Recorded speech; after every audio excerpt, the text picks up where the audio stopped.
seria o segmento. O segmento também, né, ocorre a nível dessa área cortical de V3. Então, o segmento também é uma estimulação de V3. Só que o segmento, ele já ocorre através de movimentação, ele é cinético. A fixação ela pode ser estática. Vamos dizer que o segmento seria uma fixação cinética, uma fixação em movimento, e a fixação seria uma fixação estática, ou seja, uma fixação parada. Alguns estudos neurofisiológicos mais acadêmicos, no sentido assim, mais teóricos, tendem a fazer essa definição de fixação, né, como fixação estática, parada, e segmento como fixação cinética, em movimento. E dá para entender, né? Porque o segmento, quando eu sigo alguma coisa, assim, né? Tipo, eu tô acompanhando lá e o meu olho vai acompanhando, eu tô acompanhando, né? Esse objeto, e além de tudo isso, eu tô fazendo uma fixação o tempo todo, né? Então, são habilidades do V3 também, mas são habilidades um pouquinho mais sofisticadas. Então, essa seria a próxima habilidade visual que nós temos que trabalhar no nosso paciente, em termos de, se eu pegar ali uma criança com baixa visão, uma criança com deficiência visual, uma criança com paralisia cerebral, eu tenho que pensar nesse sentido, nessa evolução de atuação. O próximo seria a localização, tá? A localização eu aqui e onde eu estou, né? E aí eu já estou treinando, já estou trazendo um pouquinho da visão surround, da visão viscópica, do 3D, tá? A localização, ó, aqui eu tenho que como me oriento, né? Para assim, ai meu Deus, deixa eu ver onde eu estou. Então eu preciso de dois componentes. Aí eu já tenho duas áreas cerebrais bem distintas, bem diferentes. E aí eu percebo muitas vezes o trabalho de localização na estimulação visual tradicional, ele peca um pouco por entender, né, empiricamente, né, não saber onde que essa localização está na área cerebral. Onde que ocorre o processamento da localização na área cerebral, né? O estimulador visual, ele não tem essa noção. Então, aí, muitas vezes ele trabalha empiricamente, muitas vezes certas, às vezes até eles conseguem alguns ter esse feeling, né, de estimular as duas áreas adequadamente. Porque a localização, como eu digo para vocês, eu estar parado e eu conseguir perceber, por exemplo, a minha localização no espaço, a localização de um som, né? Eu consigo distinguir onde está a localização do som. Eu consigo distinguir também algumas nuances de mudança de iluminação, caso eu esteja no ambiente escuro, por exemplo, eu consigo, mesmo que eu não precise olhar para a luz, eu consigo identificar a localização dessa luz. Então a localização aqui, ela tem essa noção da estimulação da própria percepção, né, do nosso local, ali da onde eu me encontro, juntamente com outras áreas, né?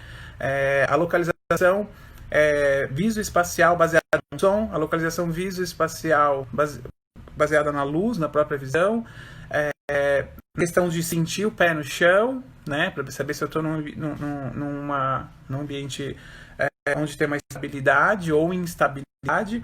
Tudo isso mostra pra gente que o sistema de localização depende da fixação e do segmento que a gente falou. Depende do V3, né, que é manter o objeto lá de interesse no meu olho, fixando e seguindo para onde ele for. Eu preciso do V3, né? Só que a localização, ela não tem a sua área cerebral atuante, seria o V5, ou área somatosensorial, ou área A3, para o pessoal da neurofono aí. As três áreas são a mesma área, né? É uma área de integração sensorial, somato, corpo e sensorial, sentidos. Então seria uma área que controla toda o centro de controle do sistema sensorial, do sistema de sentidos, dos nossos sentidos, e que a gente chama de V5, ou área somatosensorial, ou área 3, Dependendo da profissão, a gente vai chamar de um nome. Aqui na neurovisão, na visão, a gente chama de V5. Então, eu vejo muitas vezes um conceito de localização sendo empregado como uma adaptação, né, mais difícil de um segmento, e não é. A localização, você está trabalhando com duas áreas, na verdade 3 áreas muito importantes. Vamos voltar, fixação e segmento, você está trabalhando lá com V3. A localização, eu estou trabalhando com V5, é outra área. Eu dependo do V3? Dependo, porque você tem um V3, um V4, um V5. Para que o V5 trabalhe legal, eu preciso que o V3 trabalhe legal, que o V4 trabalhe legal. Entendeu? É uma hierarquia, né? A informação passa pelo V2, depois ela passa pelo V3, depois ela passa pelo V4, depois ela passa pelo V5. Então, para que a informação chegue adequadamente lá no V5, então nessa habilidade onde está sendo a habilidade visual funcional, né, fisiológica, que é a localização, que está ali no V5, eu preciso ter desenvolvido a habilidade funcional da fixação do segmento que está no V3, tá? E aí outra coisa importante, quando eu falo de propriocepção, né, de localização espacial, de manutenção ali de onde eu estou, né, qual é o meu processo, eu estou começando a trabalhar e pensar no desenvolvimento de outra área, né? E aí que eu vejo, que eu falei para vocês, na estimulação visual tradicional, eu vejo muito estimulador.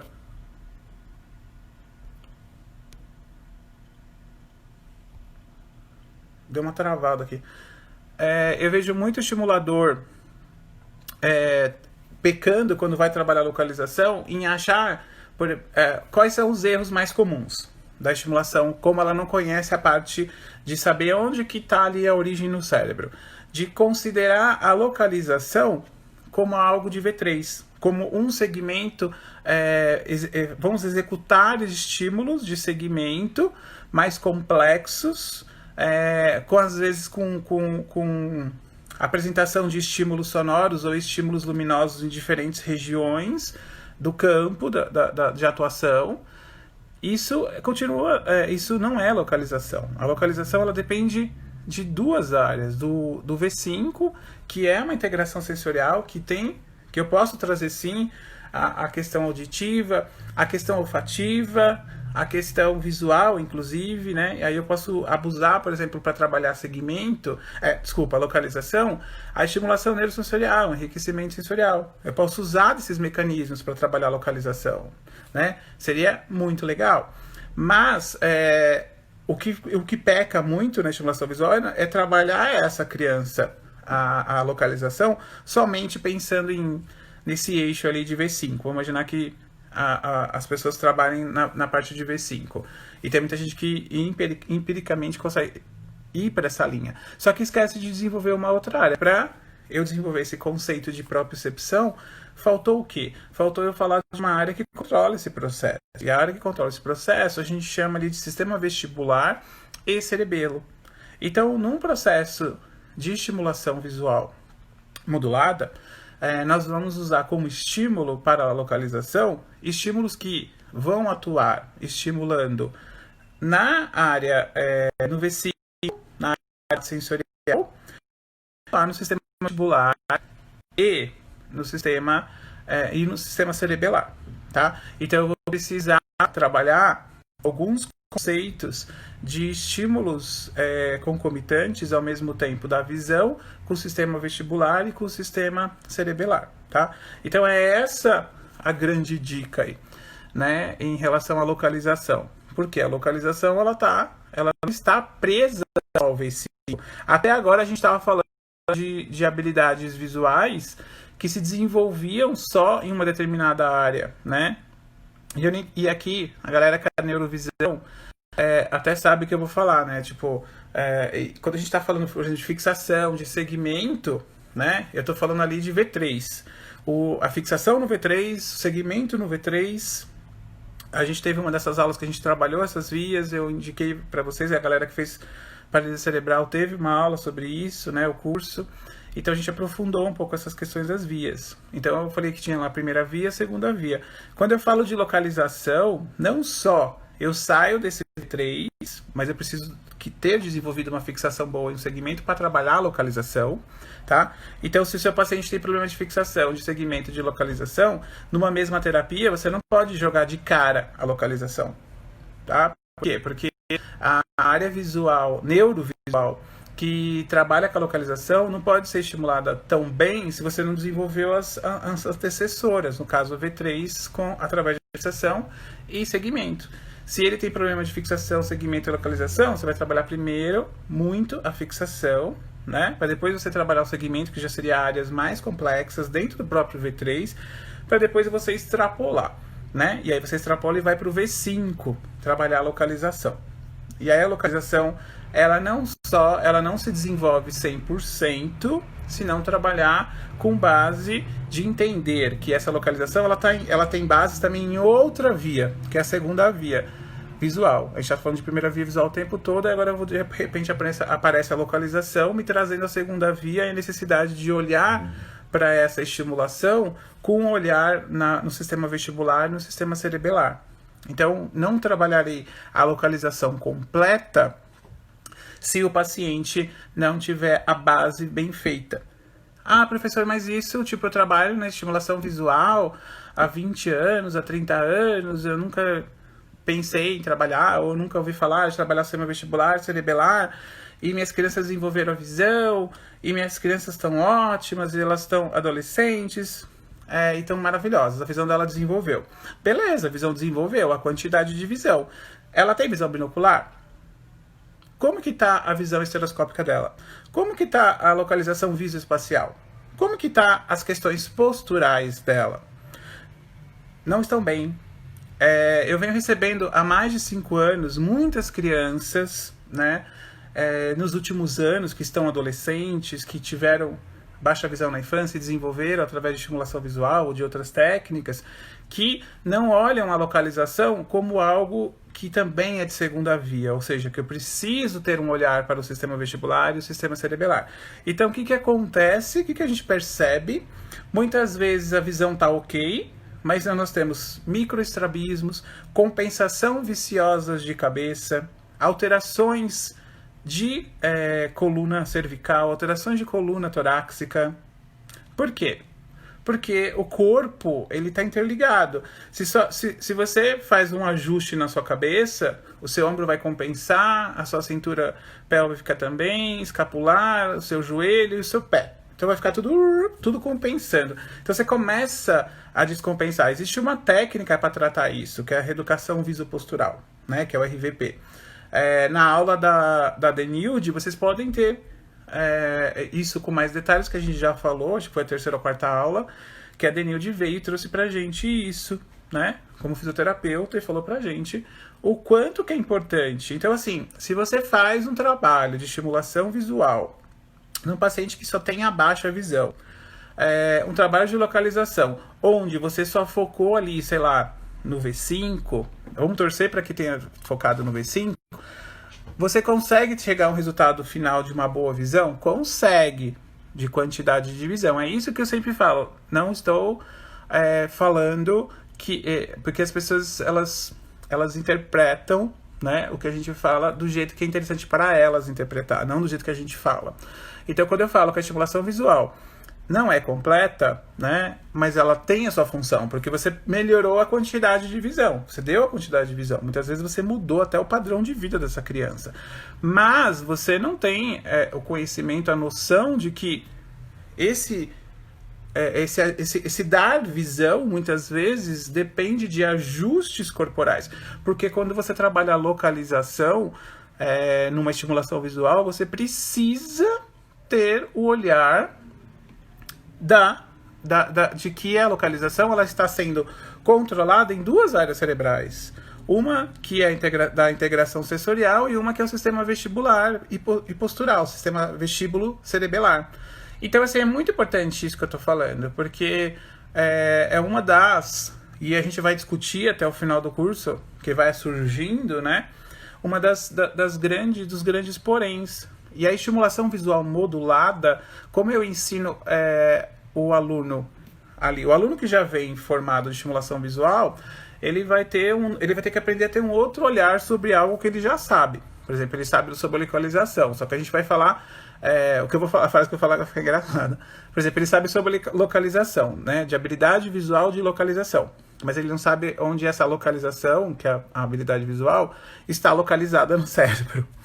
Então, sabe que localização, sabe mais terapias, mais estímulos do que eu, do que qualquer um, muitas vezes, para trabalhar a localização desse paciente. Desenvolveu diversos mecanismos, né? Então, isso é a troca legal que ocorre muito nesses cursos com vocês.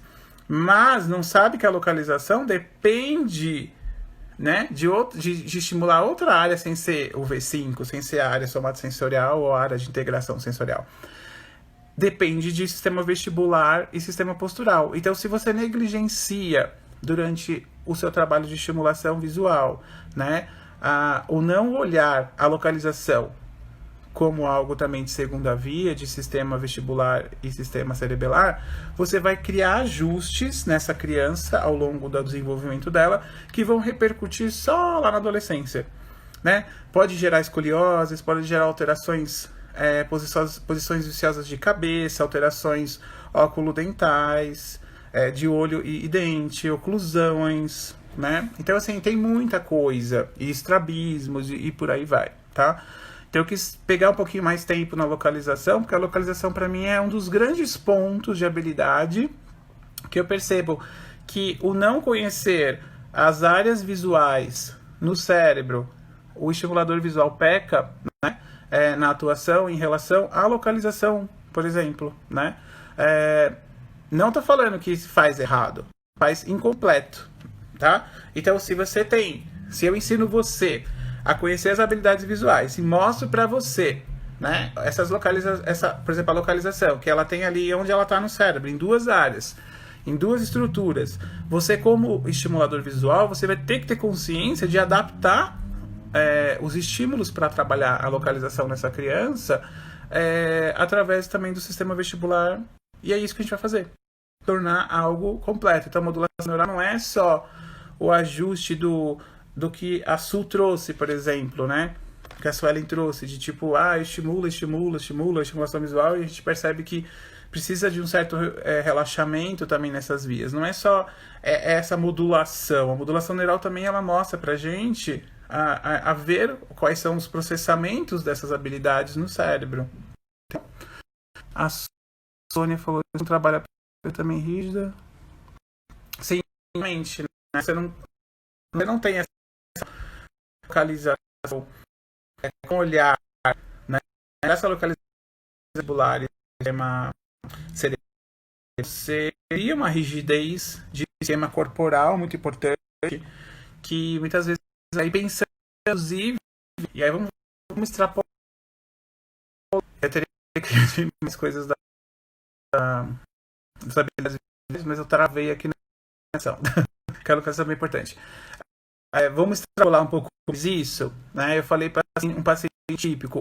O paciente atípico na paralisia cerebral. O que acontece muitas vezes, né? Se eu não vejo a localização em duas áreas cerebrais, eu só vejo em uma, né? O que é 99% dos estimuladores tradicionais só veem a localização como estímulo de área sensorial, vamos dizer assim, né, de V5, ele não sabe que está estimulando V5. Ele sabe mais ou menos empiricamente o que ele precisa ser feito. Ele não tem essa noção do sistema vestibular, por exemplo, para vocês, né?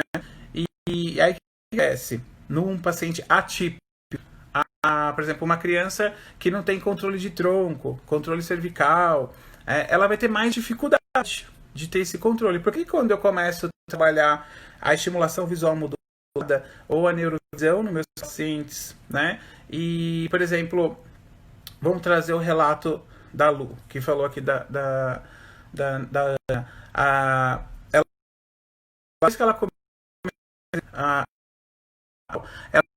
ela tá upgrade em outras áreas, como na físio, por exemplo. Por quê? Porque eu não estou trabalhando o criança, eu requisito para o momento que é uma área visual requisita isso, né? Indiretamente, ao fazer uma estimulação estimulação visual modulada, uma terapia de neurovisão, usando o conceito de localização, e trabalhando ali com o V5, com o sistema vestibular e o cerebelo, eu trabalhando o sistema vestibular, e quando o físico for lá e eu trabalhar o sistema vestibular puramente, ela tem uma visual, o cérebro dela simplesmente fala, eu já faço isso, né? E aí vai e facilita para o fisioterapeuta a evolução. A mesma coisa quando eu trabalho ali a localização de novo, né? Num paciente atípico, que tem o sistema de V5 sendo estimulado, concomitante ali com o sistema vestibular. Nem vou falar de cerebelo, só o sistema vestibular. Por que quando ele faz uma estimulação visual modulada e a neurovisão é um atípico e a gente trabalha a localização usando esse combinado de trabalhar a integração sensorial com o sistema vestibular, o sistema de equilíbrio e postura, por que ele ganha ganhos na fono? Porque a fono ela usa essa mesma área aqui durante a sua atuação, principalmente se for trabalhar a parte audiológica, né? Então ela vai usar a integração sensorial, ela trabalha muitas vezes com som, de repente é o intuito dessa terapia.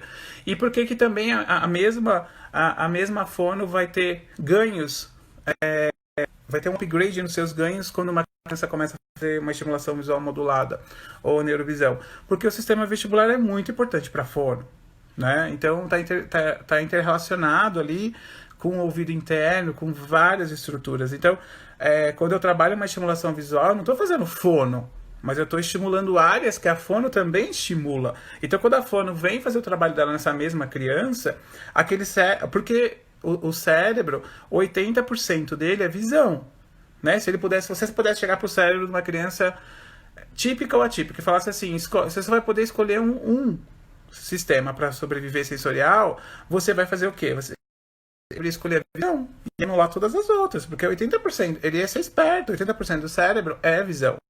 Então, quando eu estimulo pesado, por exemplo, na fono, estímulo auditivo, né? E vou fazer estimulação visual, às vezes eu não tenho, né? Mas quando eu faço um estímulo que usa o sistema vestibular, por exemplo, e aí eu vou ao fono depois, né? Não no mesmo dia, né? Estou dando exemplo. Porque essa repercussão dura até uma semana, tá? Então, você vai para a fono depois, essa criança, como a visão é o conceito mais importante para o cérebro, e eu não estou falando isso porque eu sou da visão, né? Isso eu estou falando de parte neurofisiológica, evolução e tudo mais, e conexões neurais, a fono ela vai ter um upgrade, porque aquela área, o cérebro diz assim, ela está usando uma área que eu uso também quando eu trabalho para focar. Daí a importância de na fono, por exemplo, profissional de que a gente se dá, né? E a visão ela traz esse exercício de olhar para o fono melhore seu trabalho, eu aprendo a direcionar o paciente durante suas terapias, né?